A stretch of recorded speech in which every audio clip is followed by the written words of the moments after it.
Assalamualaikum dan salam sejahtera, teluh dan tulus. Ini Sinar PM 5 Februari bersama saya, Mehdi Yusof. Ahli Parlimen Rembau Khairi Jamaluddin wajar dilantik sebagai Menteri Kesihatan dan bukannya sebagai Menteri Penyelaras Program Imunisasi COVID-19 Kebangsaan.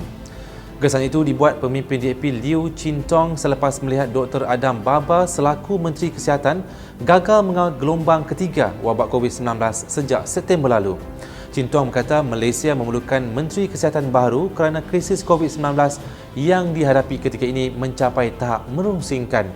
Terdahulu, Muhyiddin mengumumkan jemaah menteri bersetuju melantik Menteri Sains, Teknologi dan Inovasi Khairi Jamaluddin sebagai Menteri Penyelaras Program Imunisasi COVID-19 Kebangsaan. Khairi akan mengetuai pasukan petugas khas yang menguruskan pelaksanaan program itu, khususnya berkaitan logistik dan penyelarasan dengan negeri dan agensi kerajaan. Selain itu, Chin Tong juga menyarankan Dr. Adam meletakkan jawatan atau ditukarkan ke kementerian lain dan kelemahan itu menyebabkan Ketua Pengarah Kesihatan terpaksa memikul hampir semua beban pengurusan COVID-19. Kita beralih ke perkembangan politik. Presiden PKR Datuk Seri Anwar Ibrahim kekal menjadi pilihan utama DAP sebagai calon Perdana Menteri untuk berdepan PRU 15. Setiausaha Agung DAP Lim Guan Eng berkata calon kedua menjadi pilihan ialah Tun Dr. Mahathir Mohamad jika ada cadangan untuk menukar calon Perdana Menteri dari Pakatan Harapan. Perkara itu mestilah dilakukan menerusi perbincangan Majlis Presiden. Mengulas cadangan pelantik Presiden Parti Warisan Datuk Seri Muhammad Shafie Apdal sebagai Perdana Menteri pula, Ahli Parlimen Bagan itu menegaskan ia merupakan sebahagian pilihan yang ada. Tahun lalu, Guan Eng mencadangkan Shafie Apdal sebagai calon Perdana Menteri untuk Pakatan Harapan PLAS dalam usaha mereka untuk mengambil alih kerajaan daripada Perikatan Nasional. Namun, cadangan itu ditolak Majlis Presiden yang bertegas mahukan Anwar kekal sebagai calon Perdana Menteri dalam gabungan tersebut. Apapun, kita sama-sama tunggu siapakah calon yang sebenarnya. Ini pula perkembangan isu buku bekas Peguam Negara Tan Sri Tommy Thomas berjudul My Story, Justice in the Wilderness. Pergerakan Pemuda UMNO hari ini mendesak penubuhan Suruhanjaya Siasatan Diraja RCI bagi menyiasat beberapa perkara yang dibangkitkan oleh Tommy Thomas dalam bukunya itu. Ketuanya Datuk Dr. Ashraf Wajudi Dusuki berkata terdapat 7 perkara asas mewajarkan penubuhan RCI termasuk penyalahgunaan kuasa dalam isu pelantikan hakim. Ashraf berkata berikutan pendedahan yang dilakukan Tommy itu, siasatan RCI harus dikekalkan dengan dakwaan salah laku kehakiman.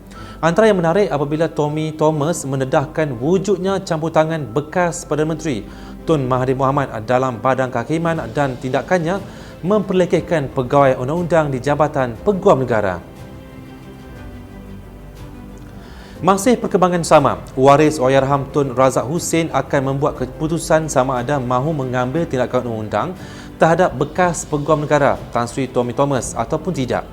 Ini adalah berhubung isu buku terbaru Tommy Thomas bertajuk My Story, Justice in the Wilderness yang mendakwa rusuhan kaum pada 13 Mei tidak berlaku secara spontan, sebaliknya telah dirancang terlebih dahulu. Dalam buku itu, Tommy mendakwa tragedi itu merupakan agenda rampasan kuasa oleh Allahyarham Tun Abdul Razak. Bagaimanapun, menurut bekas Perdana Menteri Datuk Seri Najib Tun Razak yang juga anak sulung kepada Allahyarham Tun Razak berkata tidak mustahil jika mereka sekeluarga membuat keputusan untuk menyaman bekas Peguam Negara itu. Nampaknya ramai terkesan dengan buku My Story, Justice in the Wilderness karya bekas Peguam Negara Tan Sri Tommy Thomas. Hari ini, Datuk Seri Ahmad Zahid Hamidi kesal dengan tindakan bekas Peguam Negara itu yang menjaja rahsia kerajaan sebagai pelaris untuk bukunya. Beliau berkata tindakan dan perlakuan bekas Peguam Negara itu jelas bertentangan dan melanggar sumpah jawatan sebagai Peguam Negara untuk menjaga dan menyimpan kerahsiaan kerajaan. Menurutnya telah menjadi teras utama dalam jabatan kerajaan apabila sesuatu maklumat yang diperoleh diklasifikasikan sebagai rahsia besar, rahsia atau sulit, maka ia tertakluk kepada akta rahsia rasmi dan tidak sepatutnya dikongsi kepada umum. Namun apa yang lebih membimbangkan, terdapat juga kenyataan tidak tepat terutama tuduhan terhadap UMNO dan Barisan Nasional yang bertujuan untuk menyemai kebencian dari kalangan rakyat. Jadi itu sahaja Top 5 News pada hari ini. Sebelum kita akhiri Sinar PM, kepada semua rakyat Malaysia, ayuh bersama memerangi jenayah rasuah melalui gerakan Sinar untuk Malaysia dan Rasuah Busters. Semestinya nilai moral karakter bangsa. Dan untuk itu, teruskan bersama kami di Sinar Harian di portal Facebook, Instagram, Twitter dan YouTube.